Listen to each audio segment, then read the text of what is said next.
At narito na naman ang mainit na balita mula sa mundo ng politika. Isang mainit na pangyayari ang naganap sa loob ng Kongreso kamakailan lamang. Si Congressman Rodante Marcoleta ng Alona Party List ay hindi napigilan ng maglabas ng saloobin at pinahiya si Congressman Dan Fernandez ng 4th District ng Laguna dahil sa umano'y hilig nitong magpida-pida sa Kongreso. Sa isang live session sa Kongreso, naging tampok ang hindi inaasahang pagtatalo sa pagitan ng mga kongresista.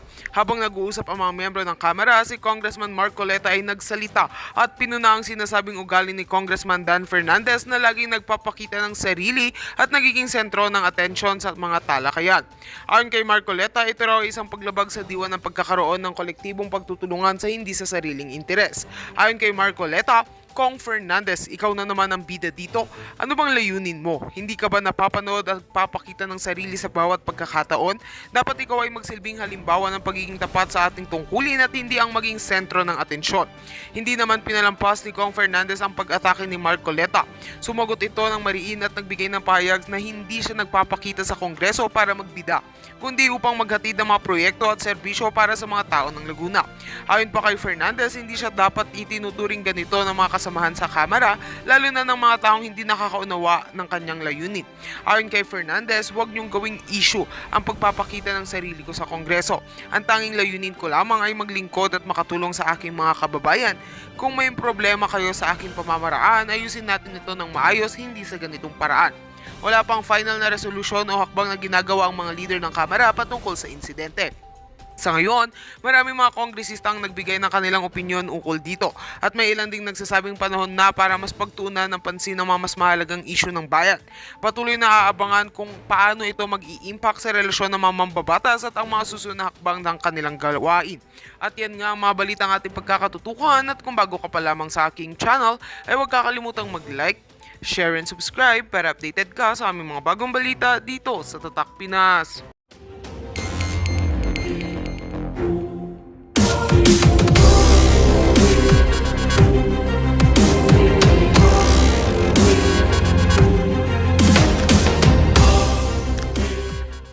Order, Mr. Chair. This is a administrative matter, Mr. Chairman. No, but I would like to make a point of order, Mr. Chair, because I do not find the connection why the Honorable Fernandez is asking several documents to be submitted before this committee. You might want to review records. I'm asking 2014, Madam.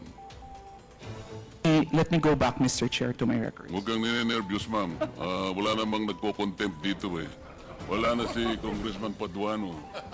Si Dan Fernandez hindi mahilig sa contempt yan. Isa ho yan sa mga nagustuhan natin dito kay Congressman Rodante Marcoleta. Pagka meron ho siyang advokasya, talagang pinaglalaban niya. Dito sa video na ito mga kababayan, makikita niyo ho kung paano binalagbag nitong si Kong Dante, yaang si Dan Fernandez. Ito talagang si Dan, sa pagpumilit ho niyang tumaas ang kanyang survey dyan sa Laguna, lahat na lang ho ng hearing, sasalihan niya. Pero bago yan mga kababayan, isang like at isang subscribe. Masaya na ho tayo dyan sa mga gusto sa ating community. Alam niyo na ho gagawin dyan. Ayun na nga, yan ang gusto ko. Yan ang mga gusto kong makita. Mula ho kasi, noong lumabas yung issue na yung mga blanco dyan sa BICAM na pinirmahan ng mga congressman at mga senator, inihintay ho talaga natin yan. Yan ho kasi ang pangtapal sa mga pagkayang si Marcos Jr. medyo naku-corner na siya. Hindi niya na ho alam kung anong sasagot niya.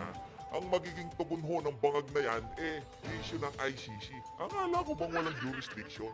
Akala ko bang yung tag dito, yung sinasabi ni Marcos Jr. na walang jurisdiction ng ICC dito? Bakit ho ngayon mga kababayan, PH open talking with ICC, 6 DOJ? Di ba? Kasi ho mga kababayan, di ho nila masagot yung mga issue na binulgar nitong si Congressman Isidro Ungab. Kayo mga kababayan, sana nakita nyo na to, sana nabasa nyo na ang galaw ng administrasyon dito. Maiinitin na naman ho nila ang issue ng ICC, gayong mismong si Bangag na hong nagsabi na walang jurisdiction ng ICC sa ating bansa. Kaya naman, inaasahan na ho natin sa mga susunod na araw, susunod na linggo, talagang maraming magrarally, mga investigasyon dyan sa House of Representatives, at talaga naman, paiinitin ang issue na yan para matabunan yung mga lumabas na kabulukan dyan sa BICAM report na yan. At ito matindi dito mga kababayan, Department of Finance, auction of small government asset including land and to boost revenue. Kaya palakpakan natin. Alam nyo na ibig sabihin yan mga kababayan. Ibibenta na ho nila. Magbibenta na ho itong administration. Ano ba? Pagkatapos nyo nagbenta ng ginto, hindi pa ho ba sumapat yun? Pagkatapos ho natin ng utang, hindi pa ho ba sumapat yun? Ngayon ibibenta ho natin yung mga maliliit na asset ng ating pamahalaan. Secretary Recto, ano na ho bang nangyayari sa inyo? Tinatakasan na ho ba kayo ng inyong kabaitan? Last administrasyon na to, tapos na Pilipinas, gano'n, wala na. Pagkatapos nito, tapos na talaga, wala na ho. Kasi ang papalit dito sa administrasyon na to, sakit. Sobrang laki na sakit ng ulo. At panigurado ho tayo, maging si Tamba, hindi niya na ho tatanggapin ang pagiging presidente pagkatapos ng pinsan niyang bangag. Ito sa tingin mo natin mga kababayan, wala na ho silang balak tumakbo sa 2028. Ngayon pa lang talagang pinipigana nila. Pinipigana ho nila ang Pilipinas. Kumbaga lahat ng pwedeng kunin sa huling 3 taon, kinukuha na ho nitong mga walang yang to. Ano na naman ang bibenta nyo? Bago lang ho yan mga kababayan, January 2, 2025 ho. Na-publish ho yan. Dyan sa Manila Bulletin, baka sabihin, pwedeng balita yan eh. Ayan ho, Manila Bulletin niya, kumbaga binabasa ko lang ho para sa inyo, para hindi na ho kayo mahirapan. Di ba linalatag ko na sa harap nyo, tapos di ba kayo magsasubscribe at magla-like ng video? At ang matindi, hindi pa magsishare. Pero okay lang ho yan, okay. Walang problema yun. Okay lang yun, basta mag-like kayo, okay na ho yun. Ayun na nga mga kababayan, commentary ako kayo dyan sa mga nakita natin na yun sa social media. Itong issue ng ICC, walang jurisdiction, pero ngayon, open na sa pag-uusap ang Pilipinas dito sa ICC na to, base sa DOJ. At ang pagbibenta na naman ho, ng maliliit na asset ng pamahalaan, including yung mga lupa, yan, para daw maboost ang revenue. Saan gagamitin yung para yung makukuhang kita dyan? Wala naman kami nakikitang pagbabago, wala kami nakikitang progreso, pero gusto nyo lumaki revenue, pero wala kami nakikitang pabalik sa sambayan ng Pilipino. Nagbenta kayo ng ginto, nasaan na? Anong naging epekto nun sa ating bansa? Nasaan yung pinagbentahan? Pinamigay na ni Tamba, pinang-akap niya na. Anak ng tawa, yari ho talaga tayo dito. Dito tayo kay Franz, kay Aling Iska. Rosalie, may update na ba mula sa tanggapan ng Secretary Ito na ho ang update. General ng kaugnay nitong mga nakabimbing impeachment complaints laban kay VP Duterte? Mula noong Lunes hanggang ngayong araw ng Huwebes, walang pahayag ang tanggapan ni House Secretary General Reginald Velasco kaugnay ng mga tanong ng media sa kahihinatnan ng impeachment complaints laban kay Vice President Sara Duterte. Inihain yung mga reklamo noong pang December 2024 dahil sa questionableng paggastos ng Vice Presidente ng kanyang confidential funds. Kaya naman nagdududa na si House Deputy Minority Leader, Acting Chair's Party List Representative Franz Castro, kung meron pa bang ika-4 na impeachment complaint. Yan kasi ang idinadahilan ni House Secretary General Velasco kung bakit hindi pa niya na itatransmit yung impeachment complaints na nakabinding sa kanyang tanggapan sa opisina ni Speaker Martin Romualdez. Isa si Congresswoman Castro sa nag-endorso ng ikalawang impeachment complaint. Pakinggan natin ang pahayag ng kongresista. Medyo matagal-tagal na rin ang ganyang pronouncement, no? Hindi natin alam kung totoo nga ba yan o hindi. Wala akong nakikita signal dito sa mga kasamahan namin dito sa House of Representatives, kahit nakasipagdungin mo sila, wala silang alam. Dagdag pa ng kongresista, walang sino mang lumalapit sa kanya para humingi ng suporta sa sinasabing ika-4 na impeachment complaint. Tatawagan din niya ngayong araw ang House Secretary General kaugnay ng mga nakabinding reklamo. Magsasagawa rin anya ng mga pagkilos ang kanilang kampo kasama ang iba pang naghain ng impeachment complaints laban kay VP Duterte upang kalampagin ang Kongreso kaugnay nito, kabilang na ang isang demonstrasyon sa January 31. Sa Samantala, pinabulaanan naman ni Congresswoman Castro ang aligasyong ginagamit nila ang issue ng impeachment bilang propaganda sa paparating na halalan. Whether may election yan o wala, talagang prinsipyo namin itong accountability and transparency kahit na sino pa yan nandiyan, no? Kaya hindi totoo na ginagamit namin ito na dahil sa election. Lamang 5 araw na may plenary session ang House of Representatives bago muling mag-adjourn sa February 7. Balik sa iyo, Ed. Wala na ho talagang oras.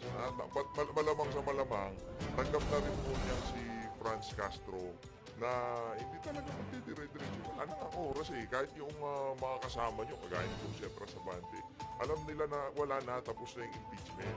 Next na lang, better luck next time. Kaso, tapos ka na, di ba? O malapit ka na rin makalaboso. Siyempre, hindi ka na sa yung apila nyo sa saan ba sila umapila? Supreme Court? O yung apila ng nyo, yung conviction nyo, ay malapit na ho kayong makalaboso, Franz Castro. Ito, rekta ho tayo dito kay Kong Dante. Sagutan ni Kong Dante at nitong si Dan Fernandez. Yay! Proposals submitted to NGCP. Share purchase agreement among Henry C., Robert Kyoto, and C. Ang problema kasi sa'yo, Dan, nagpakakups ka, sir. Nagpakakups ka, yun ang problema sa'yo. Okay ka na sana eh. Hindi ka naman namin. Wala naman kayong pakialam sa'yo eh. Eh kaso binanatan mo itong si Tatay Diggs. Siguro yung hindi niya mahindian yung yung offer sa kanya eh. Kala niya ganun-ganun lang. Hindi niya alam pagka inumpisahan na eh wala nang matira. Kaya nakatanggap na siya eh.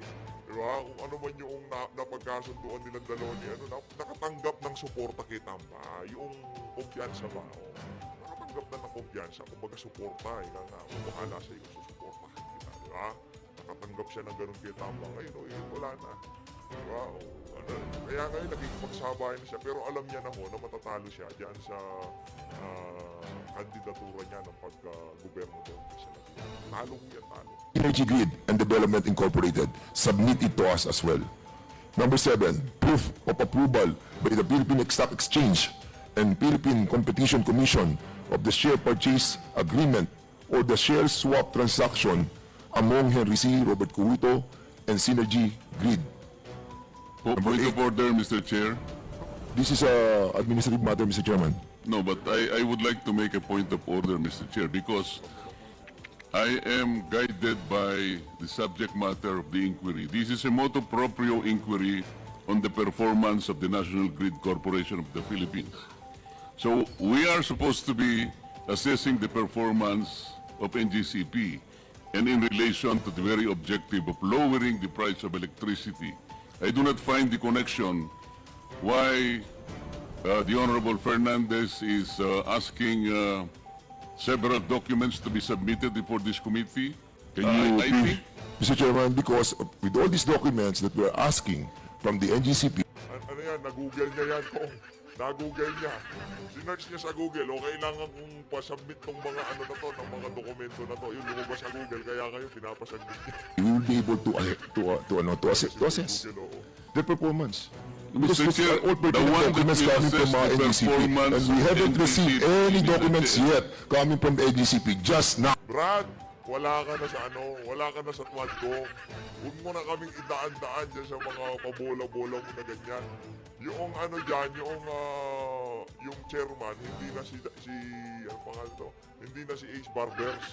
Si Tambunting na. Kaya, sa bagay, pare-parehas lang naman yung si Tambunting na malaki yung channel yan. Pare-parehas lang naman.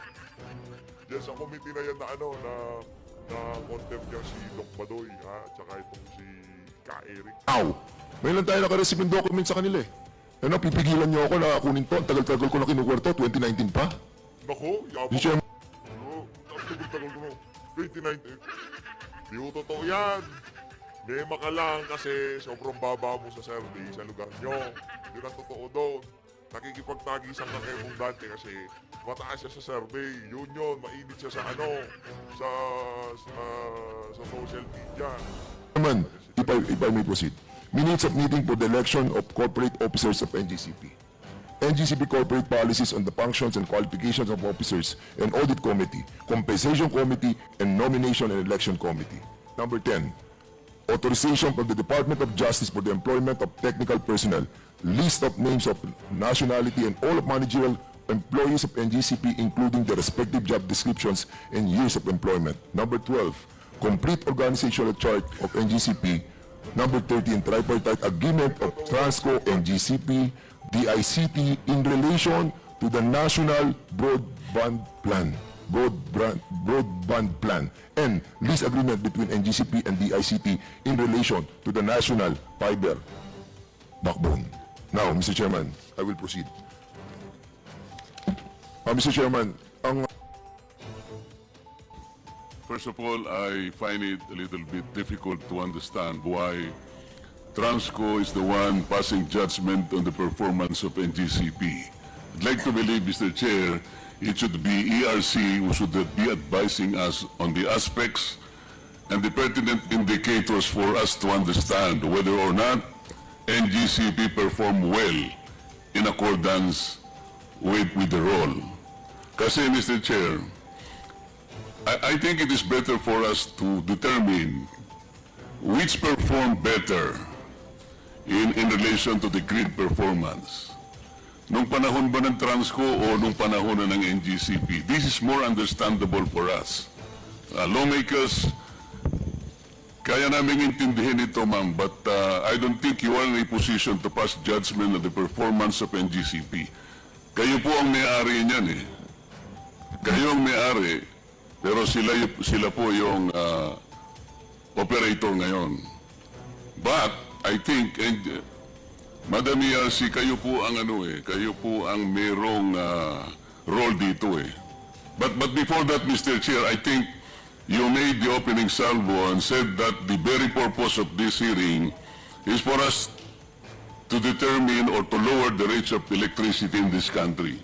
If that is the primordial objective, I believe, Mr. Chair, the cost share of NGCP in the entire electric bill of our people is only 3%.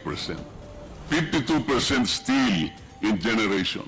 25% is in distribution. So if we are serious enough in focusing our attention in reducing the electricity in this country, let us focus on which area takes up the largest share. Dapat sa generation tayo eh. Pero ang daming problema po, Mr. Chair eh. I already pointed out this to the DOE. Noon po, ERC muna. If we wanted to reduce the electricity in this country, let me ask the ERC, bakit hanggang ngayon po wala kayong regulations on aggregation? Bakit yun ating pong ARCOA hindi nyo pinatutupad? This is where we can reduce our electricity. Retail competition and open access is a provision in EPIRA that we have not seriously considered. Ilan po yung nag-migrate from the captive market of Meralco? Ilan po kaya? Napakalaki po ng relation nito, Mr. Chair. If we really wanted, if we are really serious to lower the electricity in this country, kailangan po nating i-implement po yung EPIRA. Nandun po yung sinasabing retail competition and open access. So, alam po ba ninyo kung ilan ang nakaka-graduate or migrate from the captive market of Meralco para contestable market na sila? Wala naman kayong report eh. What about aggregation? There are no rules on aggregation here. Pagkatapos ni-raise po namin ang issue way noon pa, you suddenly adopted a modality you call performance-based rate. Mr. Chair, before we had EPIRA, ang ating pong modality is RORB.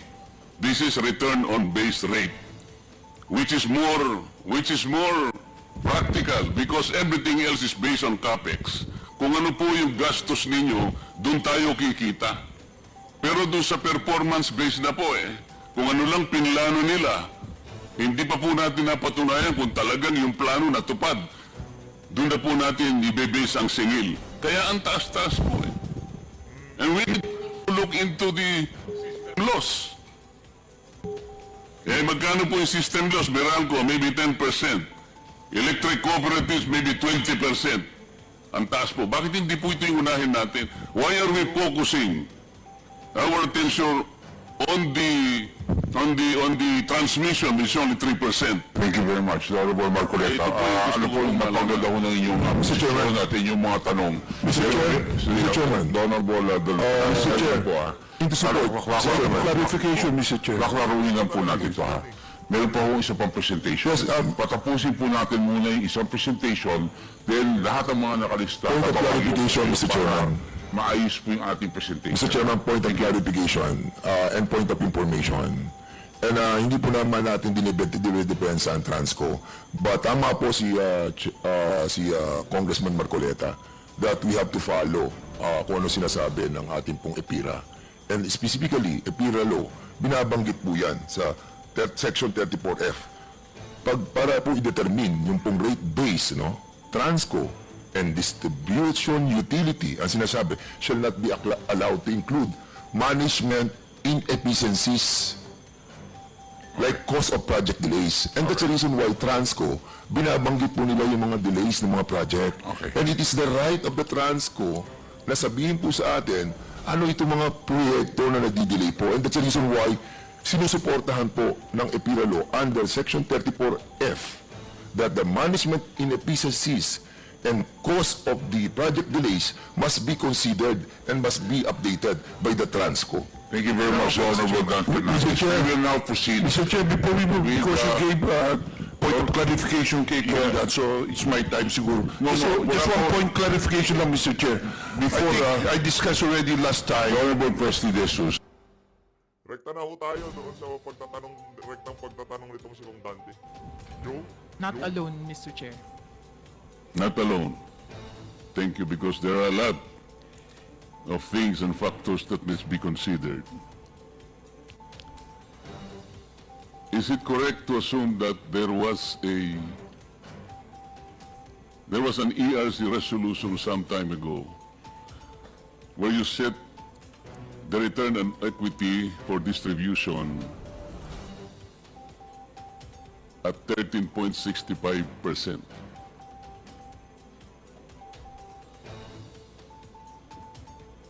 Mr. Chair, I do not recall that particular, because there's a different percentage governing the distribution utilities po. Suppose I show to you that particular resolution before this day ends, na 13.65%. What will be the penalty that you should owe this committee? Meron po eh. Huwag po niyo sabihin hindi. You set, nasa resolution po ninyo eh.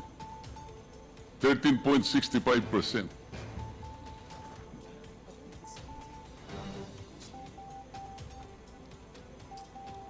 I'm trying to recall, Mr. Chair, because if you can share the year, then Namaya po maybe kasi we can kukunin ko trace po po. doon sa aking notebook eh, nandun Apa. eh. But I Kasi assure po- you there is one. Sige po. The reason why I'm asking this, because yung 13.65% hindi natutupad because you are not even examining the financials of Meralco. Pag tingnan po nyo, your return on equity is already more than 22, 23%.